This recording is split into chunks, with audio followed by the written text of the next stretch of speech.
Hai, masih bersama saya Mr. Z bicara. Tentu saja bicara tentang kebenaran berdasarkan fakta, data, dan realita. Teman-teman, meskipun rame ya di Indonesia ini sedang ada demo ya. Demo, saya tetap konsisten ya. Tidak akan memberitakan tentang itu ya, karena sudah ada yang mengulas terkait dengan hal itu. Teman-teman, fokus saja ya kita ke kasus yang terjadi ya, yang ramai di media sosial dan menjadi perhatian publik, yaitu kasus pemerasan dan tindak pidana pencucian uang yang diduga dilakukan oleh seorang publik figur, Nikita Mirzani dan Mail Saputra. Ini menarik, kenapa? Karena terkait dengan proses persidangan yang terus ada drama ya. Dramanya begini, sudah banyak saksi, sudah banyak fakta, sudah banyak cerita terkait dengan kasus tersebut, namun Nikita Mirzani ya sepertinya lupa atau tidak mengakui perbuatannya. Ini dikemas dalam berbagai cara ya teman-teman. Salah satu contoh adalah minta uang 15M, tetapi di belakangnya ada emoji ya, ada emoji yang tertawa. Ya ini adalah jebakan untuk seolah-olah itu bercanda, ya kan? Tetapi ketika dikaitkan dengan uang 4 miliar yang saat ini sudah dipersidangkan ini, itu ya apakah itu bercanda atau fakta? Teman-teman, supaya tidak menjadi fitnah, ini ada beritanya nih. Berita inilah yang akan kita ulas ya, agar tidak menjadi sorotan bahwa Mr. Z benci, tidak, karena ada beritanya. Oke, langsung saja ya. Jadi ada satu berita kita ulas, begitu ya. Oke, sepakat tanpa memberi uang. Langsung dari Okezone. Ini ucapan Nikita Mirzani dan asistennya yang menurut saksi ahli termasuk ancaman. Jakarta, sidang kasus dugaan pemerasan dan tindak pidana pencucian uang yang menjerat Nikita Mirzani masih bergulir di Pengadilan Negeri Jakarta Selatan. Jaksa penuntut umum telah menghadirkan saksi ahli pidana Yasmira Mandasari Saragih dalam persidangan tersebut. Dalam kesaksiannya, Yasmira menyoroti perkataan Nikita melalui asistennya Mail Saputra atau Ismail Marzuki terkait kredibilitas Reza Gladys sebagai seorang dokter. Menurut pandangannya, ucapan itu mengandung tindak pidana pengancaman meski tanpa kekerasan fisik.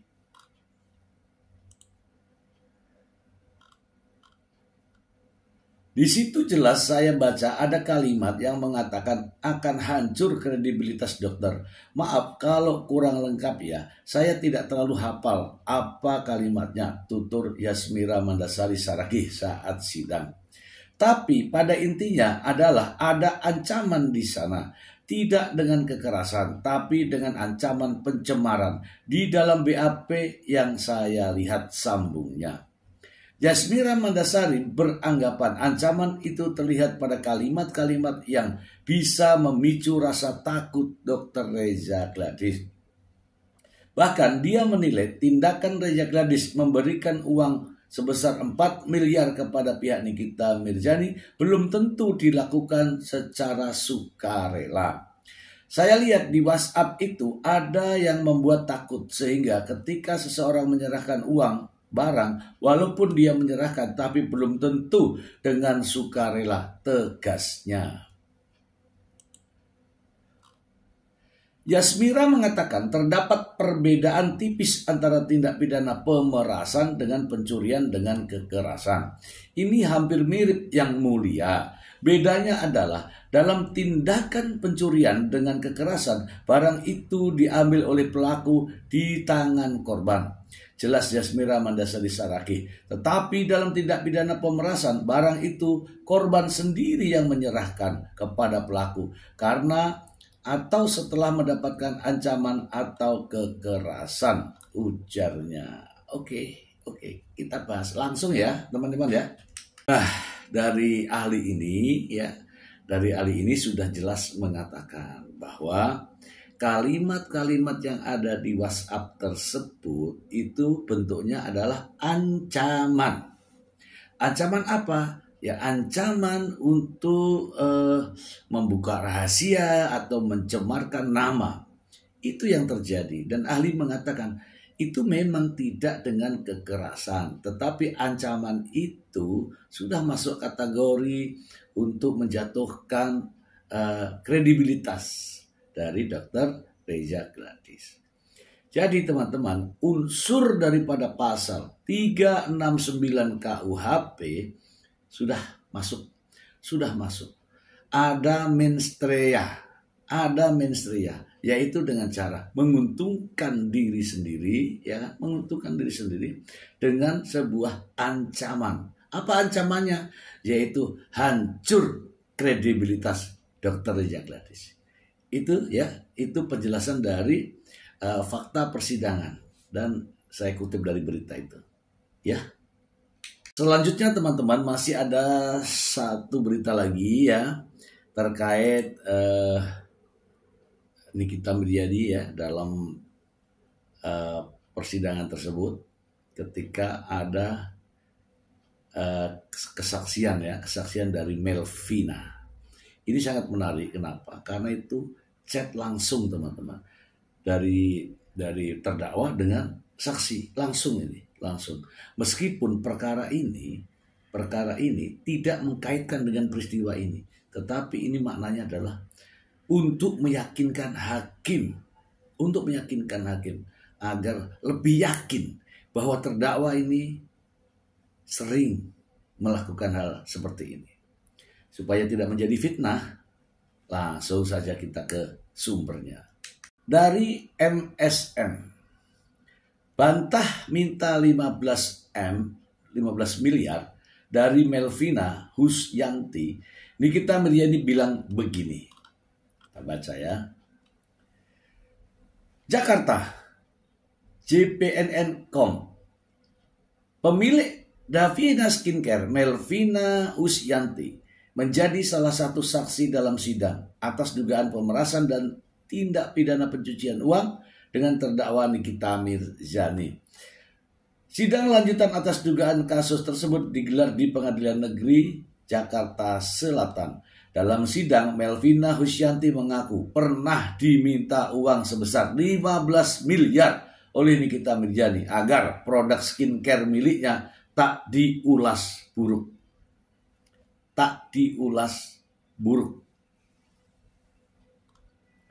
Menanggapi itu dalam ruang sidang, Nikita Mirzani langsung membantahnya. Tentang chat yang saya bilang katanya saya minta uang 15 miliar, ada emosi ketawa di situ. Tidak bisa menilai itu serius, ujar Nikita Mirzani di dalam ruang sidang Pengadilan Negeri Jakarta Selatan.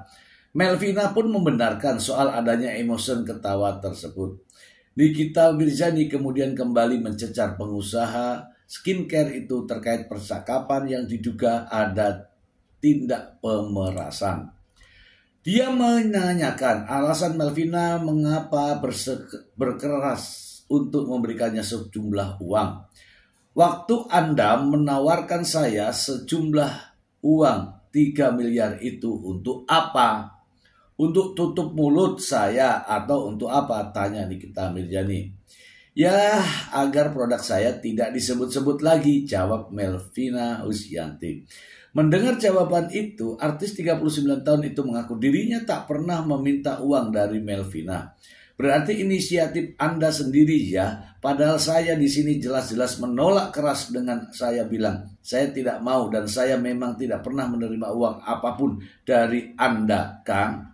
Ya, yang di sini tidak menerima ya teman-teman ya. Memang tidak menerima yang di sini. Tapi ancamannya itu sama dengan yang ada di Dr. Reza Gladys. Tapi melalui Mail ya, melalui Mail. Itu lanjut ya. Kemudian dia kembali mempertanyakan soal dugaan pemerasan yang dialamatkan kepadanya. Bagaimana caranya saya melakukan pengancaman dan pemerasan? Padahal kalau dilihat dari chatnya biasa aja, tanya Nikita Mirjani lagi. Melvina kemudian mengungkap salah satu kalimat Nikita yang masih diingatnya hingga sekarang. Dari kalimat, jangan sebut saya Nikita Mirjani kalau kamu nggak mau berurusan seumur hidup sama saya. Jadi kalimat itu sangat tertanam di benak saya, ucap Melvina Husyanti. Nah, inilah yang dimaksud pengancaman di sini ya. Jangan sebut saya Nikita Mirjani kalau kamu nggak mau berurusan seumur hidup sama saya, gitu ya. Nikita Mirjani kembali mempertegas soal dirinya yang tak pernah menerima apapun dari Melvina. Iya, memang dari Melvina tidak. Tetapi saya terima nggak uang Anda yang Anda tawarin itu? Tanyanya lagi. Tidak, jawab Melvina.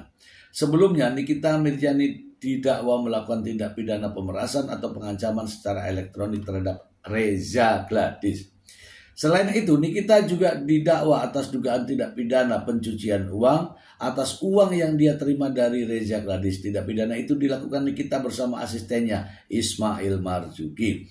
Atas perbuatannya, Nikita Mirjani dan Ismail Marzuki diduga melanggar pasal 45 ayat 10 huruf A, pasal 27B ayat 2, Undang-Undang nomor 1 tahun 2000, nomor 11 tahun 2008 tentang ITE dengan perubahan Undang-Undang nomor 1 tahun 2024.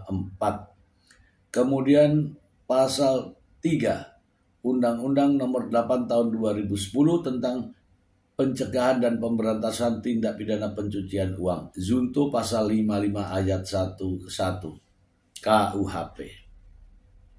Langsung saja ini ya kita bahas ya teman-teman ya. Langsung ya. Nah teman-teman, jadi kalau saya bandingkan dengan berita yang saya sudah bacakan sebelumnya, ada kemiripan modus. Ada kemiripan modus. Yaitu menjelek-jelekan skincare, kemudian ada peran dari Dr. Oki yang menyampaikan agar ya begitulah, agar tutup mulut. Dan ini nyata, namun bagus ya dari kesaksian dari Melvina ini, dia takut, dia merasa ketakutan dengan ancaman itu, maka dia meskipun Nikita Mirjani menulis chat dengan kalimat 15 miliar dengan emot tertawa, itu tidak menghapuskan niatnya. Kenapa? Dari 15M ya, dari 15M kemudian ditawari 2M, kemudian dia bilang nggak mau ya, simpan saja itu uang, misalnya gitu ya. Itu artinya tidak ada emot lagi ya. Tidak ada konfirmasi tentang saya kan sedang bercanda Mbak Melvina. Tidak ada begitu. Jadi kemudian Melvina menghubungi dengan Dr. Oki Pratama. Nikita Mirjani minta 15M. Tawar dong. Nah, tidak ada itu yang namanya bercanda, tidak ada. Dr. Oki menyampaikan untuk tawar. Kemudian tawarlah 2M, kemudian naik lagi menjadi 3M. Itu bukan kapasitasnya sedang bercanda. Bukan. Tetapi ada kalimat yang menekankan bahwa kalau gak bisa cicil, jual Ferrari. Itu bukan bercanda. Kalau bercanda itu ya memang satu kalimat, tapi kan ada kalimat lanjutannya. Sehingga dari rangkaian ini saya menyimpulkan bahwa itu bukan bercanda, tapi itu adalah modus. Masih ada yang satu lagi ya teman-teman ya. Kita bacakan langsung saja, kita bacakan. Nah, ini dari Liputan 6. Nah, kalau Liputan 6 ini rada-rada netral ya. Kita baca ya. Liputan 6com, Nikita Mirjani bantah pernyataan saksi Melvina Husyanti soal minta uang 15 miliar rupiah. Liputan 6com Jakarta, Melvina Husyanti, seorang pengusaha produk skincare, menjadi salah satu saksi yang dihadirkan di sidang lanjutan kasus dugaan pemerasan dan tindak pidana pencucian uang dengan terdakwa Nikita Mirjani. Bersaksi di ruang sidang Pengadilan Negeri Jakarta Selatan, saksi Melvina Husyanti membenarkan adanya permintaan uang sebesar 15 miliar rupiah dari Nikita Mirjani agar tidak mengulas negatif terhadap produknya. Permintaan ini muncul setelah Melvina merasa tertekan dan menghubungi Nikita Mirjani untuk memohon agar namanya tidak lagi disebut-sebut. Ia mengaku menghubungi Nikita Mirjani atas saran dari Dr. Oki Pratama. Melvi, kalau Nikita sudah keluar-keluar, tidak ada yang tidak hancur. Lalu beliau, Dr. Oki, memberi nomor Nikita Mirjani dan minta menghubungi Nikita Mirjani malam itu juga, kata Melvina Husyanti di ruang persidangan. Melvina Husyanti saat itu meminta agar tidak disudutkan. Menurut kesaksiannya, Nikita Mirjani minta uang sebesar 15 miliar agar ulasan negatif tak diterbitkan. Pada saat itu diminta 15 miliar rupiah, mungkin agar tidak direview jelek. Aku Melvina Husyanti. Merasa tidak sanggup memenuhi permintaan itu, Melvina Husyanti mencoba bernegosiasi atas arahan Dr. Oki Pratama. Ia juga menyebut Nikita Mirjani menawarkan cara lain agar permintaan tersebut dapat dipenuhinya.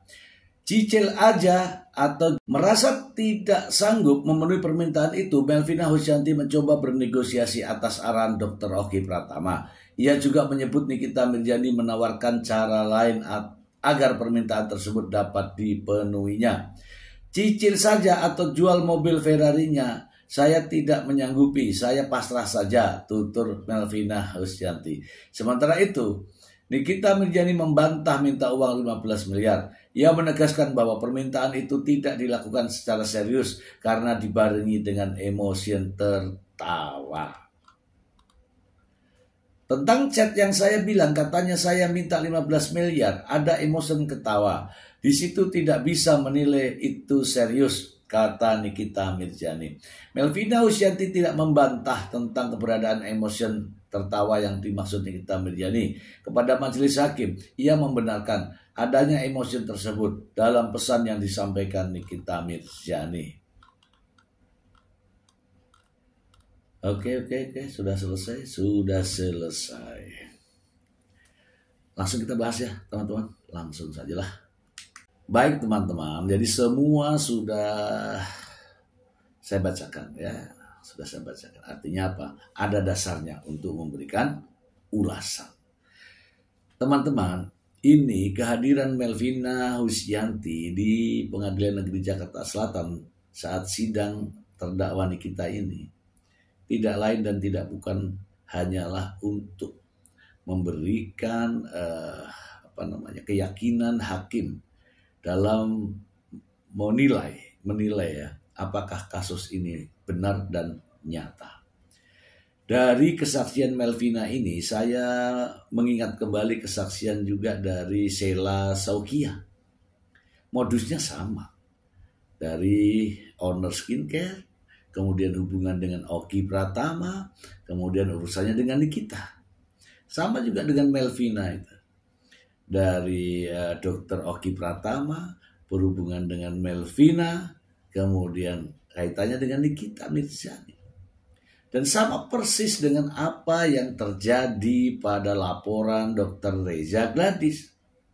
Ada kaitannya dengan Dr. Oki Pratama, Nikita Mirjani, kemudian ada tambahan di situ Ismail Saputra. Karena mungkin dekat ya, masih di Jakarta. Sehingga masih bisa digunakan oleh orang lain dan lebih simpel gitu ya, lebih cepat mengenanya. kesaksian para saksi, korban, kemudian saksi-saksi yang lain ya. Saksi-saksi yang lain termasuk dari pihak bank, dari pihak developer, ditambah dengan saksi ahli, nampak jelas skema dari modus ya pemerasan ini, yaitu melalui kalimat-kalimat, kemudian melalui review, pada akhirnya adalah peran daripada Dr. Oki Pratama. Peran Dr. Oki Pratama ini tidak main-main teman-teman. Ini sentral. Karena dari semua yang terjadi ini tidak bisa terjadi kalau tidak ada peran Oki Pratama. Karena di sini nampak jelas sentralisasi peran daripada Oki Pratama. Dari Oki Pratama, kemudian dari ke Nikita Mirzani, kemudian dari Oki Pratama ke owner daripada skincare. Tiga masalah ini dari Dr. Reza Gladys, Sheila Saukia, dan Melvina ini semuanya peran sentral dari Dr. Oki Pratama. Pertanyaannya, mengapa Dr. Oki Pratama tidak dilibatkan dalam perkara ini? Teman-teman, jangan mengatakan begitu ya. Ini masih dalam proses, teman-teman. Masih dalam proses. Ketika nanti Nikita Mirzani telah divonis, maka ada dasar penyidik kepolisian cyber Polda Metro Jaya untuk melanjutkan kasus yang dihadapi oleh Oki Pratama. Ya, tapi Oki Pratama tidak perlu khawatir karena ada pengacaranya yang bikin kontroversial ya kemarin ya. Saya tidak sebutkan namanya, tapi dia memukul dirinya sendiri, ya kan? Ya nggak? Nah itulah teman-teman mengapa polisi belum menetapkan Dr. Oki sebagai tersangka atau belum meng-up masalah kasus ini. Namun ingat teman-teman, Dr. Oki Pratama sudah masuk jadi terlapor. Tinggal menunggu bagaimana hakim mengambil keputusan nantinya. Setelah putusan, yakinlah akan ada terdakwa atau tersangka baru dalam kasus ini, yaitu Oki Pratama. Ya, mudah-mudahan. Karena tidak adil rasanya ketika perannya terlihat sebagai sosok yang paling sentral dalam kejadian tersebut, justru ya hukum tidak menyentuhnya, kan begitu ya? Iya dong. Nah makanya kita dorong, kita ikuti terus perkembangan kasus ini sampai selesai. Dan saya tetap berkomitmen teman-teman akan selalu mengulas masalah ini sebagai bentuk pembelajaran diri saya melihat kasus seperti ini, dan supaya teman-teman yang lain juga memahami, agar teman-teman yang lain juga memahami bagaimana pola kasus ini. Intinya adalah untuk pengalaman, agar masyarakat memahami betul inilah modus dari kasus yang menimpa Nikita Mirzani. Itu saja teman-teman. Semoga bermanfaat. Terima kasih. Bye.